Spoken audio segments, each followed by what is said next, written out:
अभिलाषा और वेद प्रकाश लगभग 8 से 10 साल से अपने रिलेशनशिप में रहते थे। अभिलाषा 2-3 बार प्रेग्नेंट भी हो जाती है, बीच में हम 3 बार प्रेग्नेंट भी हुए, लेकिन विकास उस बच्चे को गिरवा देता है, नहीं रखता है। क्योंकि अभिलाषा और विकास दोनों शादी नहीं किए थे। विकास दिन पर दिन देते जाता है आज करेंगे कल करेंगे और वह अभिलाषा से शादी नहीं करता है। लेकिन वो फाइनली दिन आता है 1 जुलाई 2024 को, जिसमें अभिलाषा अपने प्रेमी विकास को फोन करके अपने क्लिनिक में बुलाती है और विकास के प्राइवेट पार्ट को काट के बाथरूम में डाल देती है। प्लीज उनको हॉस्पिटल लेके जाइए ना प्लीज। नमस्कार दोस्तों, आज की जो मैं सच्ची घटना आप लोगों को सुनाने जा रहा हूँ वह बिहार के छपरा जिले से सारण क्षेत्र से है।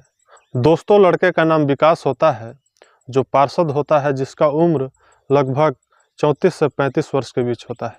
और लड़की का नाम अभिलाषा होती है जो पेशे से नर्सिंग का जॉब छोड़कर अपनी खुद की प्राइवेट क्लिनिक खोलती है और उसी में डॉक्टर होती है। दोस्तों, विकास और अभिलाषा की प्रेम कहानी बहुत दिनों से चलती आ रही थी। लगभग 8 से 10 साल से उन लोग लिविंग रिलेशनशिप में रहते थे। इतने दिनों से रिलेशनशिप में रहने के कारण उन दोनों के बीच कई बार शारीरिक संबंध भी बन जाते हैं, जिससे अभिलाषा कई बार प्रेग्नेंट भी हो जाती है, लेकिन वह बच्चे को गिरवा देती है, नहीं रखती है। उसका कारण एक ही होता है, क्योंकि ये दोनों शादी नहीं किए हुए थे।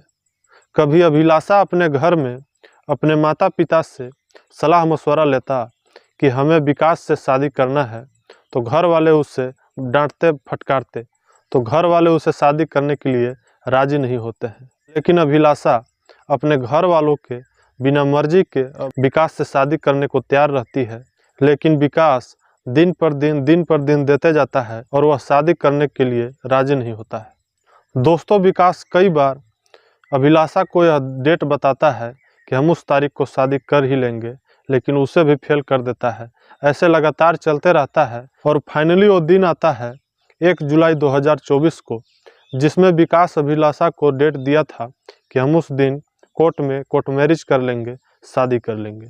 दोस्तों, 1 जुलाई को अभिलाषा सज संवर कर हाथों में मेहंदी लगाकर सिंदूर लेकर कोर्ट में पहुंच जाती है और विकास को फ़ोन करती है, लेकिन विकास फ़ोन रिसीव नहीं करता है। बहुत बार फ़ोन करने के बाद विकास रिसीव फ़ोन करता है, लेकिन वह कोर्ट में जाने से इनकार कर देता है और वह कोर्ट में नहीं जाता है। दोस्तों, ऐसा सुनकर अभिलाषा को बहुत गुस्सा आती है और वह वहाँ से अपने क्लिनिक में चली जाती है।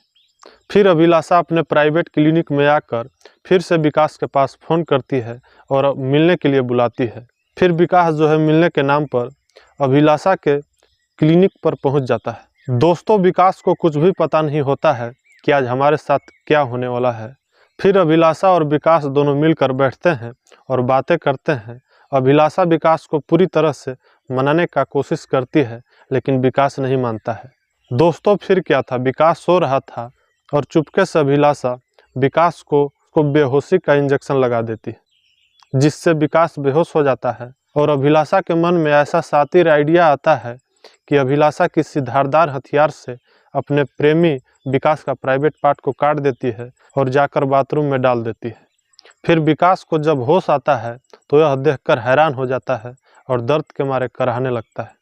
दोस्तों, ऐसा देखकर अभिलाषा भी घबरा जाती है, क्योंकि आवेश में आकर ऐसा कदम तो उठा ली, पर विकास के जिस हिसाब से तकलीफ हो रहा था उसे देखकर अभिलाषा के मन भी विचलित हो रही थी।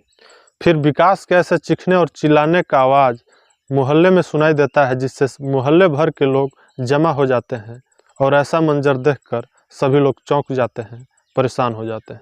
दोस्तों, अभिलाषा खुद ही पुलिस को सूचना देती है और पुलिस घटनास्थल पर पहुंचती है और अभिलाषा को गिरफ्तार कर लेती है और विकास को किसी अस्पताल में एडमिट करा देते हैं। इस घटनाक्रम के बारे में पुलिस अभी छानबीन कर रही है। जांच पड़ताल करने पर आरोपी अभिलाषा को क्या सजा होती है, यह कानून इसका विवेचना कर रही है। तो दोस्तों, इस प्रकार की घटना के बारे में आप क्या सोचते हैं, नीचे कमेंट बॉक्स में ज़रूर बताएं और वीडियो को लाइक करके चैनल को सब्सक्राइब कर दें, ताकि मेरा हौसला बढ़ता रहे। मैं मिलता हूं आप सभी से किसी नेक्स्ट वीडियो में नई कहानी लेकर, नए टॉपिक के साथ। नमस्कार।